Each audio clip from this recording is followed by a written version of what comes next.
नमस्कार. Yes news महाराष्ट्रामध्ये आपल्या सर्वांचे स्वागत. संविधान सभागृह बांधकामास मंजुरी द्या. सामाजिक न्याय मंत्री संजय शिरसाट यांच्याकडे शेणे ग्रामपंचायत व बौद्ध बांधवांची मागणी. वाळवा तालुक्यातील शेणे येथील संविधान व सभागृहाचा बांधकाम मंजुरीबाबत वाळवा तालुका गट विकास अधिकारी यांच्याकडे 12/10/2023 रोजी प्रस्ताव सादर केला होता. त्यानंतर समाज कल्याण सांगली यांच्या पत्रानुसार प्रादेशिक उपायुक्त समाज कल्याण पुणे विभाग यांच्याकडे सदरचा पत्रव्यवहार संबंधित विभागाकडे केला आहे. तरी देखील शेणे येथील संविधान सभागृहास आपण मंजुरी द्यावी या मागणीचे निवेदन शेणे ग्रामपंचायत व शेणे येथील बौद्ध बांधव यांच्या वतीने निवेदन देण्यात आलं.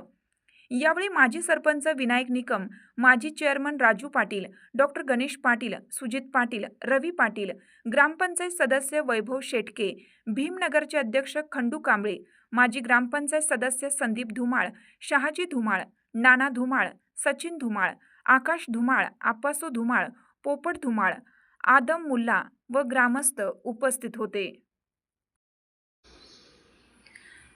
हाक तुमची साथ आमची.